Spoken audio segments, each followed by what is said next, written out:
예, 시황 브리핑 시작하겠습니다. 침체 우려 완화가 되면서 2600포인트까지 올라왔고, 최근에 5일 중에서 4일 올라가는, 그리고 올라가는 날은 전부 다 1% 이상 올라가는 그런 모습이 나왔고요. 그리고 엔캐리 청산이 정점을 지난 것 같다라는 분석이 나오면서 기술주 쪽에 좀 매수가 붙는 그런 모습을 보였습니다. 그리고 외국인 투자자들이 전기전자 업종 중심으로 순매수로 돌아서는 그런 모습을 보인 건 긍정적이고, 특히 이제 반도체, 자동차, 그러니까 수출주들의 움직임이 나온 건 경기 침체에 대한 부담을 덜어냈다라는 의미가 되거든요. 그래서 이건 좀 다행스럽다라고 봐야 될 것 같습니다. 그러니까 최근에 이제 증시 돌아가는 거 보면 미국의 고용 지표 그리고 제조업 지표가 쇼크스럽게 나오고, 여기에 또 이제 일본에서 금리 인상을 했고 여기에 또 추가로 올린다, 이게 이제 악재가 됐잖아요. 그러다가 서비스업 지표와 고용 지표가 공개가 되면서 경기 침체론 과도하다, 그리고 일본에서는 추가 인상에 대해서 자제할 것이다, 이런 언급이 나오면서 시장이 좀 안정이 됐죠. 그리고 그동안에 한바탕 쏠려 나갔던 엔캐리 자금이 정점을 찍은 것 같다, 그러니까 이런 보도가 나오고, 그리고 CPI라든가 소매 판매가 좀 불안해 보이긴 하지만 이미 어느 정도 각오가 되어 있어서 이 지표 가지고 그렇게 쇼크를 먹을 것 같지는 않다, 이런 분위기가 시장에 좀 긍정적으로 영향을 줬던 것 같습니다. 그리고 특히 이제 IT 버블론이 한동안 제기가 됐었는데, 그 알파벳 실적이 공개되고 나서 AI에 대해서 좀 과잉 투자한 거 아니냐, 이런 거, 그리고 투자한 거에 비해서 성과가 없다라는 거에 대해서 걱정이 되는 시점에 엔캐리가 청산되면서 IT주가 집중적으로 하락하는 그런 모습이 나왔잖아요. 근데 지난주에 나왔던 TSMC 실적이 잘 나오면서 IT주에 대한 우려감이 좀 희석이 된 게 긍정적으로 영향을 준 것 같습니다. 그래서 어쨌든 엔달러 환율이 내려가면 지금 불안한 건데, 엔달러 환율이 올라가면서 이게 올라갔다라는 거는 엔캐리 자금 빠져나간 게 둔화가 됐다라는 게 되는 거고, 또 TSMC 주가가 좀 올라가기 있잖아요. 우리나라 삼성전자, SK하이닉스도 올라갔지만 어쨌든 이런 종목군들이 좀 반응을 하면서 우려 요인들이 조금 덜어지는 그런 흐름이 나오면서 이제 시장이 일단 반등한 김에 조금 더 올라가서 보자, 이런 분위기가 만들어졌던 것 같습니다. 그리고 오늘 최대 호재는 이거였다라고 보는 사람들도 있어요. 그러니까 일본이 그동안 골칫거리인데, 일본이 오늘 휴장이었거든요. 그래서 일본이 휴장이다 보니까 엔달러 환율이라든가 장중에 또 출렁거리는 또 지진 관련해서 또 일본이 또 문제되는 거 아니냐, 이런 불안함이 계속 있었는데, 일본 휴장이 오늘 장에 최대 호재였다, 이런 식으로 해석하는 사람들도 논리적이진 않지만 그런 주장도 있었습니다. 근데 어쨌든 이번 주 일정이 많이 있어서 올라간다 하더라도 또 반등폭도 제한적이라서 오전에 올라가 놓고 오후장에서는 이제 확장하지는 못하는 그런 움직임이 있었던 것 같습니다. 좀 증시에 영향을 줬던 뉴스들을 보면 그 수출이 8월 초반에 좋다라는 보도가 나왔거든요. 그러니까 반도체 쪽이 특히 수출이 잘 되고 있고 중국 쪽에 잘 나가고 있다, 그러면서 이제 SK하이닉스가 초반에 강세를 보이는 그런 흐름이 나왔고, 코스닥 같은 경우는 그 아침 그리고 주말 내내 제가 설명드린 차트입니다만은 신용장구가 급감했다라는 보도가 나왔잖아요. 그래서 역대급 반대 매도가 나오고 나면 특히 피크 대비 신용장구가 20% 정도 줄어들면 그때부터는 이제 반등 사이클로 돌아가게 된다, 이런 계류가 나왔죠. 이게 또 긍정적으로 영향을 줬고, 또 이제 오늘 블룸버그 보도에 의하면 시장이 혼란한 걸 감안해 볼 때 일본 중앙은행이 연내 금리 또 올릴 것 같지는 않다, 이런 보도들이 나왔거든요. 그래서 조금 시장에서는 올라간 김에 조금 더 올려놔도 될 것 같다, 이런 기대감이 있었던 것 같습니다. 근데 이제 조금 고비스러운 건 시장의 고점과 저점, 그러니까 2,900이 최대 피크, 그러니까 이번 장 하락 말고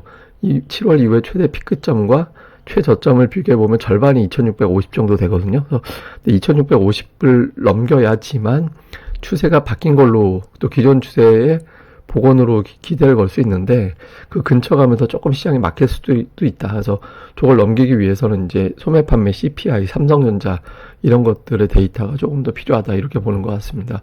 어쨌든 SK하이닉스가 오늘 올라가면서 좀 골칫거리였는데 올라가면서 조금 시장의 분위기를 끌어줬고, 근데 이게 18만원 언저리에서 맞고 떨어졌거든요. 근데 지금 18만원이 저항이 되면 안 되고 19만원까지는 일단 가줘야 되거든요. 그래서 좀 추가적으로 올라갈 수 있는지 이게 좀 시장에서는 데이터로 봐야 될 것 같고, 근데 제가 이제 하이닉스하고 삼성바이오하고 정확하게 반대 개념이 되는 것 같다. 7월 초부터 올라갔던 삼성바이오, 7월 초부터 빠졌던 하이닉스, 이게 이제 반대 개념이라서 이게 어떻게 돌아가는지도 봐야 된다라고 말씀을 드렸잖아요. 근데 하이닉스 올라간 날 삼성바이오는 빠지고 있거든요. 그래서 이게 이제 전체적으로 시장이 풀린다라기보다는 이거 가면 저거 빠지고, 그러니까 시장의 유동성이 충분하지 않은 거예요. 그러니까 다 끌어올릴 정도의 돈이 아직 있는 것 같지는 않습니다. 그래서 오른 거 줄여서 빠진 것 매수하는, 예, 그 정도의 어떤 자금이 돌아가고 있어요. 이게 말 바꾸면 하이닉스 빠지면 또 저기 올라간다는 얘기가 되거든요. 그래서 시장이 아직까지는 광범위하지는 않은 것 같습니다. 그리고 건설주가 올라가고 있죠. 그러니까 금리 인하에 대해서 반응하는, 특정 재료에 대해서 반응하고 정책에 대해서 반응하는 종목군들이 좀 있거든요. 그래서 이 틈새에서 개별 종목들은 계속해서 이제 따로 별도의 시세가 나고 있구나, 이런 점도 특징적인 것 같습니다. 자, 수급에서는 외국인들 매수하고 기관들은 이제 코스닥, 그러니까 외국인들이 코스피는 사고 이제 이게 코스닥은 둘 다 매도하는 그런 모습을 보였는데, 이게 외국인들 매매를 잘 보면 매수를 했다라기보다는 매도를 줄였어요. 그러니까 오늘 매수 비중이 평소보다 늘었던 건 아니거든요. 그러니까 25에서 30포인트 왔다 갔다 했는데 오늘 24.7이니까 매수가 늘어난 건 아니고, 최근에 매도가 33, 26 이렇게 비중이 됐었는데 오늘 23.7. 그러니까 오늘은 외국인이 샀다라는 느낌보다 안 팔았다. 거래 비중이 줄었다. 일본 주식 휴장 영향도 아마 좀 있었을 겁니다. 그래서 외국인이 완전히 돌아섰다라고 하기에는 조금 조심스러운 그런 측면이 있고, 선물은 여전히 한 만개 갖고 장난치는 매매가 여전히 진행되는 것 같습니다. 매매한 종목은 삼성전자와 SK하이닉스, 특히 삼성, SK하이닉스 이틀 연속 매수한 거는 7월 16일 이후 처음이었거든요. 이런 구도 나온 건 되게 다행스러운 대목이고, 코스닥 기관 투자들 같은 경우는 반면에 삼성전자하고 하이닉스하고 이제 엇갈리게 매매했고, 특별하게 무슨 업종을 샀다라기보다는 그냥 골라 담는, 예, 그런 모습을 보여서 기관은 좀 소극적인 매매를 한 것 같고요. 코스닥 쪽은 오늘 뭐 되게 특별하게 외국인 같은 경우는 업종별 특징은 없었습니다. 그리고 매도 쪽은 이제 뱅크웨어 글로벌이 이제 매도인데, 이게 오늘 뱅크웨어 글로벌이 거래대금이 6천억이 넘었거든요. 그래서 코스닥 거래대금의 거의 9% 정도 됐어요. 신규 상장주가.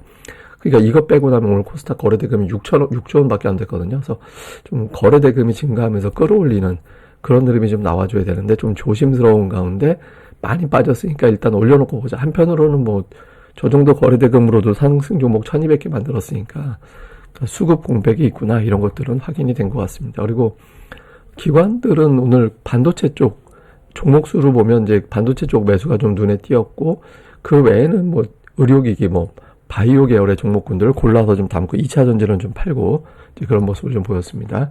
좀 요약을 해보면 미국 주요 지표들을 앞두고 있잖아요. 그래서 지표 앞두고서도 그냥 악재는 반영이 됐어, 이미 경기 침체는 바닥을 쳤어, 이런 흐름으로 만들어지게 될지, 그러니까 이게 자신감을 좀 보여주는 게 좋거든요. 그래서 좀 밀어붙이는 그런 흐름이 나오는지가 중요하고, 특히 AI 논란 중심에 있었던 거, 예를 들어서 알파벳이나 뭐 마이크로소프트나 뭐 메타, 뭐 엔비디아는 말할 것도 없고, 그러니까 엔비디아 이외에 AI 논란 중심에 있었던 종목들 있잖아요. 이런 종목군들이 좀 살아나 주는 게 되게 중요하거든요. 그래서 그런 것들이 나오는지, 그리고 이제 외국인 기관이 코스피를 모두 순매수했는데 앞서 말씀드린 대로 매매 비중이 외국인들이 크지 않거든요. 그래서 그런 것들 때문에 좀 매수가 확대가 되는 그런 모습이 좀 나와야 됩니다. 그래서 내일장에서도 일본 증시가 돌아가는 날 이제 그 비중이 좀 커지는지, 그리고 반도체, 자동차 같은 수출주가 움직임이 나오는 건 되게 긍정적입니다. 그래서 내일장에서도 이런 구도가 나오는지 잘 봐야 될 것 같습니다. 그리고 그 마지막으로는 이건 뭐냐면, 제가 변동성 지수, 그러니까 S&P 500 지수가 한 달에 몇 % 정도의 변화가 생기느냐, 이게 변동성 지수가 높으면 높을수록 나쁜 거거든요. 근데 이제 고점 대비 갑자기 뚝 떨어졌을 때, 그러니까 4일 동안의 낙폭을 비교해 보니까 이번 사이클이 역대 최고였다라는 거예요. 근데 이게 말 바꾸면 뭐냐면, 한참 올라갔다 뚝 떨어졌다는 건 증시가 폭락했다가 급반등했다라는 걸 의미하거든요. 근데 보통 이제 이런 결과가 나왔을 때 시장의 반응을 보면 1개월 후는 반반, 예, 올라가고 내려가고가 반반, 다음에 3개월 후는 한 3대2 정도 비율, 올라가는 비율이. 근데 6개월부터는 이제 올라가는 확률이 확 높아지거든요. 근데 뭐 3년, 4년, 5년은 저게 상승 확률이 100%라는 건 미국 증시는 의미가 없습니다. 미국은 주식 들고 있으면 몇 년 지나면 결국엔 올라가는 경향이 있어서 1년만 보면 되는데, 어쨌든 변동성 이후에는 한 달 정도만 고생하고 나면 증시가 다시 회복세를, 이 낙폭을 이용해서 누군가 줍줍을 하고 올렸다라는 데이터가 되거든요. 그래서 이런 것들을 좀 주목해 볼 때, 미국 같은 경우는 좀 이번 달, 다음 달 초반 넘어가면 시장이 좀 반등 시도를 좀 해나갈 가능성이 높고, 그런 흐름 속에서 대외적인 변수가 좀 완화가 된다라면 좀 밀렸던 실적주들이 재평가를 받을 가능성이 있기 때문에 그런 종목군들을 잘 좀 추려놓는 그런 과정이 여전히 필요할 것 같습니다. 뭐 자세한 건 제가 또 다음 방송에서 내용을 정리해 드리겠습니다. 이 방송 구독하기 그리고 좋아요 많이 부탁드립니다. 감사합니다.